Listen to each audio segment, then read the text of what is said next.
गर्मियों के दिन थे। सूरज भगवान गुस्सा होकर मानो आग की वर्षा कर रहे थे। जीव जंतु सभी इस भीषण गर्मी से परेशान थे। परेशान मुन्नू चींटी भी थी। वह सुबह से लगातार काम कर रही थी। इस भयंकर गर्मी के बाद निश्चित रूप से वर्षा होने वाली थी। मन्नू के बिल का सारा राशन खत्म हो चुका था। अचानक ही एक सप्ताह के लिए उनके यहाँ खूब सी मेहमान चींटियाँ जो आ गई थी, उनका सत्कार तो करना ही था। मेहमानों के आते ही सारी चींटियाँ राशन इकट्ठा करने के लिए जुट पड़ी थी। यही कारण था गर्मियों में उनके सारा दिन काम करने का। एक दिन मन्नू कार्य करते करते अचानक बेहोश हो गई। ना जाने वह कितनी देर तक ऐसे ही पड़ी रही। हो सकता है उसे मरी समझकर कोई खा ही जाता, पर सहसा ही एक मधुमक्खी की निगाह उस पर पड़ी। उसने देखा कि सांस चल रही है। मधुमक्खी पल भर में समझ गई कि गर्मी के कारण चींटी बेहोश हो गई है। वह सुबह से ही उसे लगातार काम करते हुए देख रही थी। मधुमक्खी थी बड़ी दयालु। वह झट से गई और अपनी सूंड में पानी भर लाई। चींटी के मुंह में वह बार बार पानी डालने लगी। थोड़ी सी देर में मन्नू को होश आ गया। आंखें खुली तो उसने देखा कि उसके सिरहाने एक मधुमक्खी बैठी है, वही पानी पिला रही है। कृतज्ञता से मन्नू की आंखों में आंसू भर आए। मधुमक्खी का हाथ अपने हाथों में पकड़कर वह बोली, बहन, तुमने मुझ अपरिचित की सहायता की है, प्राणों की रक्षा की है। मैं हृदय से तुम्हारी कृतज्ञ हूँ। धत पगली, हंसते हुए मधुमक्खी कहने लगी, दुखियों की सेवा सहायता तो सभी को करनी चाहिए, उसमें परिचय और परिचय का भेद कैसा हो। दीन दुखी असहाय को सामने देखकर भी उसकी सहायता करने से झिझकता है। पहले परिचित और परिचित से के रिश्ते ढूंढता है, वह नीच है, दुष्ट है। मधुमक्खी के ऊंचे विचार सुनकर चींटी गदगद हो गई। वह कहने लगी, बहन, सदा ही तुम्हारे यह सद्विचार बने रहे। तुम ऐसे ही सदैव पीड़ितों की सहायता करती रहो। अभी तुम थकी हुई हो, ज़्यादा मत बोलो। ऐसा कहकर मधुमक्खी ने चींटी को चुप कर दिया। फिर वह थोड़ा सा शहद उसे देती हुई बोली, लो, झटपट इसे खा लो, जल्दी ही ठीक हो जाओगी। मन्नू चींटी प्रसन्नता और कृतज्ञता से भर उठी। उसने धीरे धीरे शहद खाया। वह बड़ा ही मीठा और स्वादिष्ट था। उसे खाकर मन्नू जल्दी ही स्वस्थ हो गया। फिर मन में कुछ सोचते हुए वह मधुमक्खी से बोली, बहन, क्या आज से तुम मेरी मित्र बनोगी? मधुमक्खी स्वयं ही मुन्नू से उसके श्रम से बड़ी प्रभावित थी और उसे मित्र बनाना चाहती थी।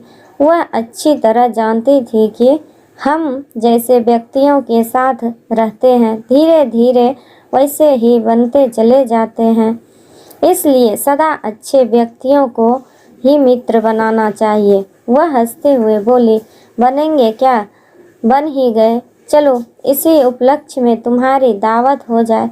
और हाँ, अपना नाम बताना तो भूल गई, मुझे रानी कहते हैं। मुन्नू के ना करने पर भी रानी नाम के वह मधुमक्खी उसे अपने छत्ते पर ले गई। वहाँ अनेक मधुमक्खियों ने उसका स्वागत किया। चलते समय उन्होंने मन्नू को ढेर सारा शहद दिया। अब मन्नू और रानी नित्य प्रति मिलती थी। उनकी मित्रता धीरे धीरे घनिष्ठ होती चली जा रही थी। वे निसंकोच एक दूसरे से अपने दुख सुख की बातें कहती, एक दूसरे से सलाह लेती। सच्चा मित्र सही सलाह देकर मित्र का उपहार ही करता है। रानी प्रायः ही मन्नू को रोज शहद ला कर देती। ताज़ा और स्वादिष्ट शहद मन्नू को रोज रोज शहद लेते शर्म आती। पर रानी, तुम्हें मेरी कसम है बहन, यह तो तुम्हें लेना ही होगा, कहकर हर बार उसे शहद खिला ही देती। एक दिन मन्नू ने कहा, तुम तो रोज रोज ही मुझे शहद खिलाती हो, पर मैं तुम्हें कुछ भी नहीं दे पाती। क्या यह अच्छा लगता? रानी गंभीर होते हुए बोली, देखो बहन, मित्रता व्यापार नहीं होती है। तुम मुझे सच्चे हृदय से प्यार करती हो, वही मेरे जीवन की सबसे बड़ी उपलब्धियां हैं। घबराती क्यों हो? कभी तो समय आएगा ही जब तुम्हें मेरे लिए कुछ करने का अवसर मिलेगा। इन छोटी मोटी चीज़ों के लेन देन में भला क्या रखा है। और जल्दी ही वह अवसर भी आ गया। एक दिन संध्या के समय थे। मुन्नू पेड़ के नीचे विश्राम कर रही थी। उसी पेड़ पर रानी का छत्ता था। कुछ ही देर बाद मुन्नू ने देखा कि वहाँ दो आदमी आ खड़े हुए। उनके हाथ में डंडे थे। वे बार बार रानी के छत्ते की ओर इशारा करके कुछ कह रहे थे। मन्नू पल भर में ही सारी बात समझ गई। वह वहाँ से तुरंत तेजी से दौड़ी और अपनी पूरी सेना बुला लाई। तब तक वो आदमी पेड़ पर चढ़ चुके थे और छत्ता तोड़ने ही वाले थे। सैकड़ों चींटियां उन आदमियों के शरीर पर चढ़कर जोरों से काटने लगी। वे उछल कूद करके तंग आ गए, पर चींटियां थी कि उनके शरीर पर यहाँ वहाँ लगातार चढ़ते ही जा रही थी। अरे बाप रे, चींटियां के समुंदर में यहाँ कहाँ फंस गए हम, कहकर वे दोनों आदमी अपना अपना शरीर झाड़ते हुए कूद पड़े। वहाँ से आदमियों की चीख पुकार से तब तक रानी और दूसरी मधुमक्खियाँ भी जाग गई। वे सभी की उन आदमियों पर टूट पड़ी। मुन्नू ने उन्हें सारी बात बता दी थी। मधुमक्खियों ने मनुष्यों को खूब काटा और दूर तक पीछा किया। इससे वे वहाँ दोबारा आने की बात भी न सोच सके। संकट की स्थिति दूर हो जाने पर रानी ने मुन्नू को गले लगा लिया। फिर चैन से बैठकर उसने मुन्नू से सारी बातें बता दी। मुन्नू और उसकी सहेलियों ने अपने प्राण संकट में डालकर भी मधुमक्खियों की रक्षा की थी।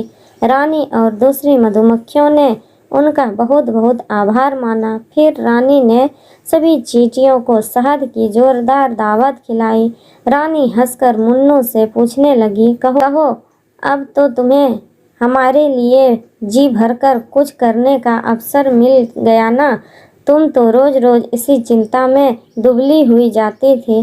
रानी की इसी बात पर सभी चींटियां और मधुमक्खियां भी हंस पड़ी।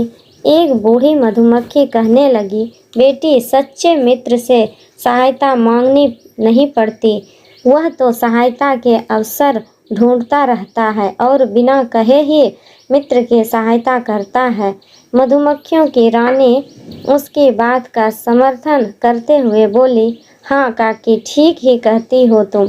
इसके विपरीत दिखावटी मित्रता वाला झूठ मित्र हो सहायता का अवसर देकर मुंह छिपा लेता है। मित्र की विपत्ति की बात जानकर भी वह ऐसे दिखाता है कि जैसे उसे कुछ पता ही नहीं है। ओह, संकट की घड़ी में ही तो हम अपने मित्र, परिचित और संबंधियों की परख कर पाते हैं। एक मधुमक्खी गंभीरता पूर्वक बोली। रानी मधुमक्खी कहने लगी, त्याग और बलिदान ही प्रेम की कसौटी और हमारे स्नेही हमें कितना चाहते हैं इसका पता इस बात से लगाया जा सकता है कि वे हमारे लिए कितना कष्ट सहने को, कितना त्याग करने को तैयार रहते हैं। मन्नू बहन, हम सब धन्य हैं जो तुम्हारे और हमारे माध्यम से तुम्हारी सभी बहनों का सच्चा स्नेह पा सके। रानी अपनी बात पूरी भी नहीं कर पाई थी कि सारी मधुमक्खियां ने सिर हिला हिलाकर जोरों से पंख फड़फड़ाकर उसकी बात का समर्थन किया। विनय से सिर झुकाकर मन्नू बोली, ओह, यह तो हमारा कर्तव्य था। क्या हम आपके लिए इतना भी नहीं करते? रानी कहने लगी, संकट की घड़ी ने हमारी मित्रता को और अधिक निखार दिया है। फिर से एक बार सभी मधुमक्खियों ने कृतज्ञता व्यक्त की और मन्नू तथा उसकी सहेलियों की प्रशंसा करते हुए वे अपने छत्ते की ओर उड़ चली। थैंक यू दोस्तों, धन्यवाद।